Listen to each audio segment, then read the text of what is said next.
Halo Rebasaners, apa kabar kalian? Semoga baik-baik saja ya. Di kesempatan kali ini gue bakal bahas alur film tentang jelly pemakan manusia yang berjudul The Blob 1988. Mengisahkan tentang kota kecil yang awal mulanya terlihat tenang dan damai. Tapi semenjak kejatuhan meteor yang mengeluarkan semacam predator jelly, kota itu seketika hancur. Nah, bagaimanakah nasib para warga di sana? Apakah akan musnah atau justru bertahan? Penasaran kan guys? Tanpa berlama-lama lagi, langsung aja kita ke alur ceritanya. Film ini diawali dengan diperlihatkannya sebuah pertandingan baseball antar SMA. Salah satu pemain unggul, Paul Taylor, berhasil memenangkan pertandingan tersebut. Setelah pertandingan selesai, ia mengajak kencan seorang wanita cheerleaders bernama Meg Penny nanti malam. Lalu scene berpindah ke seorang pria berandalan bernama Brian Fleck. Berada di sebuah perkebunan yang sepi, Brian tengah mengetes motor kesayangannya yang telah ia rakit.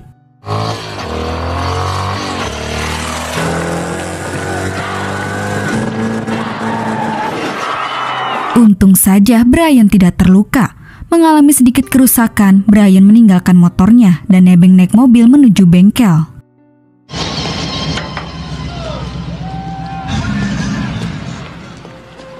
Di sana Brian meminjam peralatan bengkel milik temannya, Moose Woodley, lalu kembali untuk memperbaiki motornya.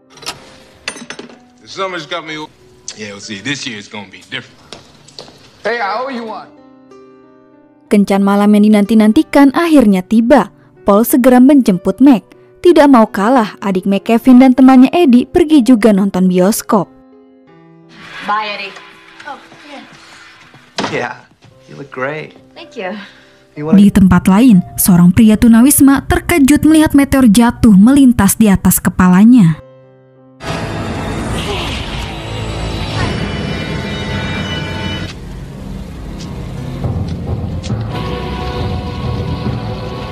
Dengan sebatang kayu, si pria mengambil sedikit gumpalan. Tanpa diduga, gumpalan itu hidup, lalu menyerang dan menempelkan diri pada tangan si pria.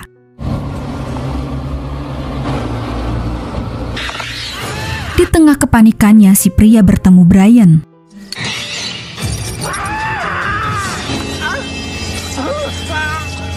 Terkejut melihat pria itu memotong tangannya dengan sembilah kampak, Brian mencegahnya. Akan tetapi, pria itu kembali berlari histeris ke arah jalan dan hampir ditabrak oleh mobil.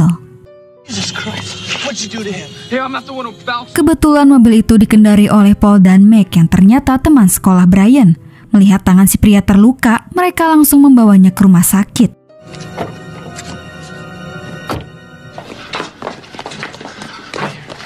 Namun apesnya, di sana dokter sedang memeriksa pasien lain. Sambil menunggu, si pria itu dibawa ke ruang rawat inap. Merasa sudah tidak dibutuhkan lagi, Brian pergi. Atas kejadian itu, kencan mereka gagal. Sebagai permintaan maaf, Paul mengambil soda untuk Meg. Menyaksikan ada pergerakan di balik selimut pria yang Paul tolong, dia mencoba memeriksanya.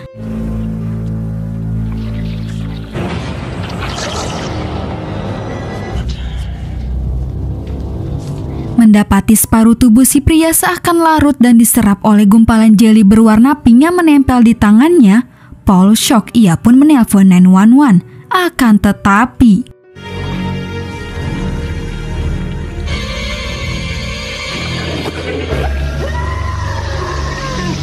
melihat Paul dilahap blob, Meg berusaha menarik lengannya. Namun karena lengan Paul larut, Meg terlempar ke dinding dan pingsan. Usai melarutkan Paul, Blob kemudian menuju hutan terdekat mengincar dua sejoli yang tengah bermesraan. Blend of special employee liqueurs? No? Oh, well.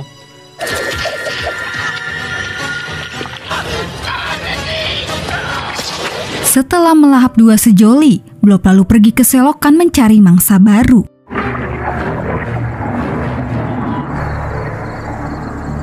Beberapa saat kemudian polisi tiba. Di sana mereka langsung mengevakuasi sisa-sisa jasad. Meg menceritakan semuanya pada sheriff dan kedua orang tuanya, tapi tentu saja mereka tidak percaya. Curiga Brian dalangnya karena dia terkenal sebagai anak paling nakal di kota kecil itu. Mereka lalu menangkap dan menginterogasinya. Namun karena tidak ada bukti serta bercak darah di tubuhnya, Brian kemudian dibebaskan. Your objection is duly noted. Now turn him loose. Meg yang sudah berada di rumah, kepikiran takut Blob menghancurkan kota.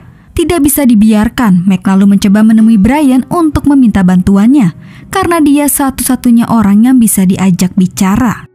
Di luar dugaan, ternyata Brian sama saja seperti yang lainnya tidak percaya tentang adanya Blob. Do you mind if I ask you a personal question? You're just the same. Get it. Here, knock yourself out. Oh, thanks.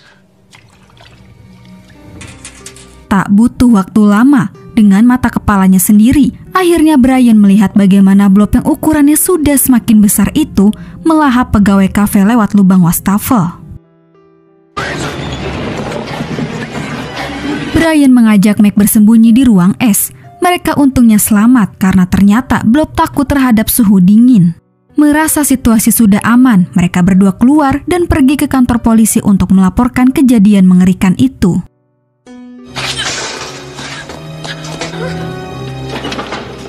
Sementara Blob melahap pemilik kafe Friend yang bersembunyi di telepon umum.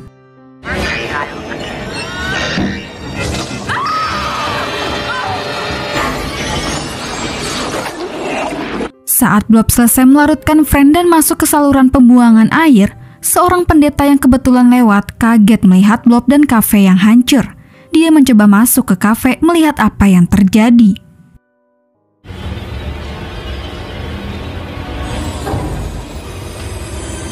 Menemukan potongan kristal cantik, si pendeta mengambil beberapa potongan dan menyimpannya di toples. Sesampainya di kantor polisi, mereka tidak menemukan keberadaan sheriff. Petugas memberitahu bahwa sheriff berada di perkebunan Elkin, di mana tempat itu adalah lokasi jatuhnya meteor. Dengan melaju sangat cepat, Brian dan Meg tiba di perkebunan. Looks like you left in a hurry. Bukannya sheriff, mereka malah bertemu dengan sekelompok orang berpakaian APD.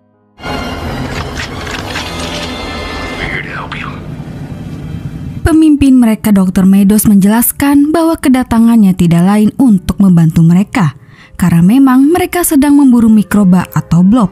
Dr. Meadows menekankan bahwa Blob ini adalah semacam virus yang mematikan. Brian dan Meg dianggap sudah terkontaminasi, sehingga mereka harus dibawa ke pusat kota untuk dikarantina. Merasa ada yang janggal, Brian nekat kabur untuk mencari tahu dan meninggalkan Meg di dalam van. A little thick around here, don't you think? That's crazy.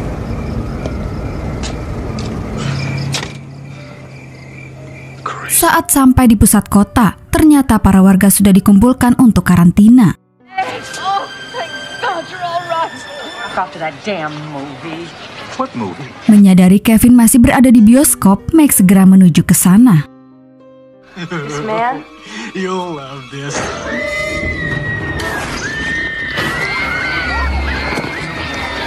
Terlambat, Blob sudah lebih dulu menyerang bioskop. Di tengah para penonton berlarian keluar, Meg berhasil menemukan Kevin dan Eddie.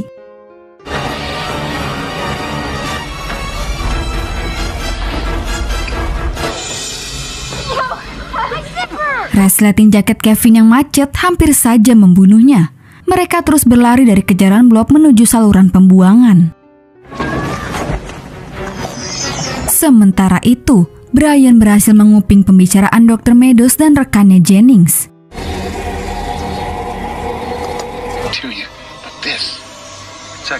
Terungkap bahwa ternyata mereka adalah pasukan militer. Meteor itu sebenarnya mikroba hasil eksperimen Dr. Meadows dalam pembuatan senjata biologis untuk perang dingin. Sebelumnya, mereka telah mengirim mikroba itu keluar angkasa sebagai percobaan. Namun di luar dugaan, mikroba atau Blob justru bermutasi di luar angkasa dan bergerak jatuh ke bumi menjadi predator yang sangat mematikan. Di tengah percakapan, mereka menerima kabar bahwa Blob berada di saluran pembuangan bersama warga sipil yang ternyata itu Meg, Kevin, dan Eddie. Lantas Dr. Meadows memerintahkan anggotanya menutup saluran pembuangan karena dia ingin menangkap Blob meskipun harus mempertaruhkan nyawa warganya. Panik Meg dalam bahaya, tanpa sengaja Brian menimbulkan suara sehingga dia ketahuan.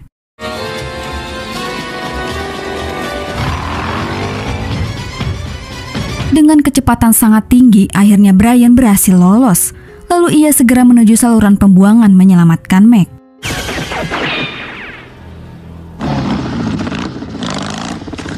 Monster Blob tidak membiarkan mangsanya kabur. Ia terus mengejar dan melahap Eddie.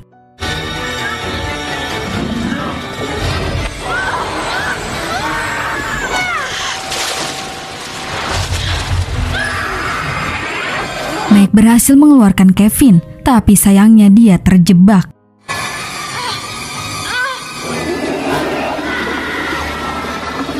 Untung saja anggota militer datang di waktu yang tepat, sehingga Meg bisa kabur.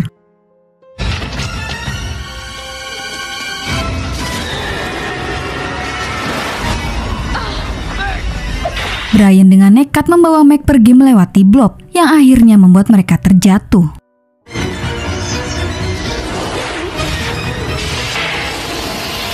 Karena itu motor Brian mogok. Secara kebetulan mereka bertemu anggota militer yang terluka parah dan mereka bersama-sama menuju pintu keluar. Apesnya Dr. Meadows malah menutupnya.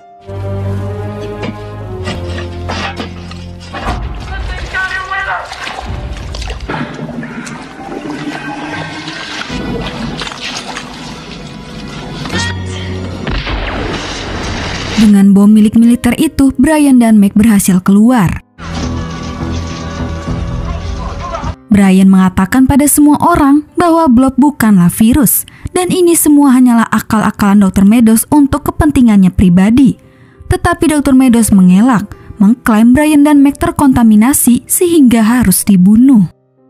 Saat para anggota bersiap membunuh Brian dan Meg, tiba-tiba saja Blob keluar dan menarik Dr. Meadows. Menyaksikan Dr. Meadows dilahap Blob, kini anggota militer memutuskan melawan Blob.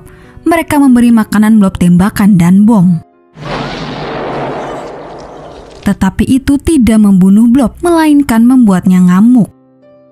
I think you pissed it off.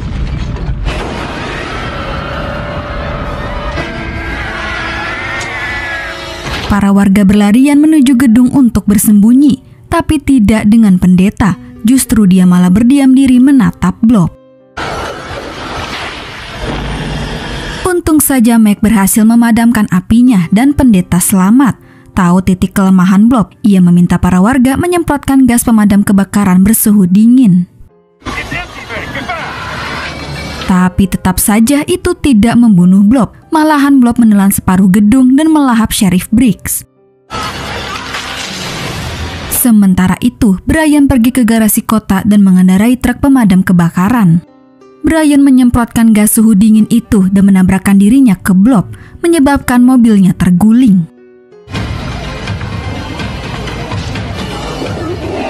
Saat Blob ingin menerkam Brian, Meg keluar mengambil bom milik anggota militer dan mengalihkan perhatian Blob dengan menembakinya.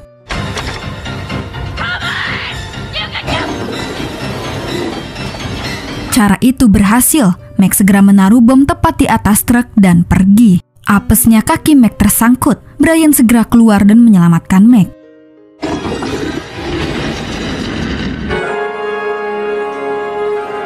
Ledakan besar tersebut membuat Blob menjadi potongan-potongan kristal yang cantik. Kini kota itu sudah aman dan mau segera membawa kristal-kristal itu ke gudang es sebelum matahari terbit mencairkan Blob. Setelah kejadian mengerikan itu, pendeta mengalami luka bakar di wajahnya dan gangguan mental. Dia berkhotbah tentang hari kiamat, lalu mengeluarkan toples berisi potongan kristal yang ia simpan, dan sekarang sudah mencair menjadi Blob kecil. Dan film pun sudah selesai. Bagaimana guys filmnya? Seru lah ya walaupun film jadul. Memang semua itu bermula dari Dr. Meadows. mengelabui para warga seakan-akan itu wabah yang menular. Tapi untung saja Brian dan Meg berhasil menguak kebenaran dan membuat kota aman kembali. Di akhir film, entah apa yang akan dilakukan si pendeta dengan Blob itu. Tapi mungkin saja suatu saat nanti dia akan membangkitkan Blob. Oke guys, cukup sampai di sini dulu ya. Terima kasih yang udah nonton. Mohon maaf jika ada salah-salah kata ya guys. Dan jangan lupa subscribe channel Adesis. Sampai jumpa di video selanjutnya. Bye.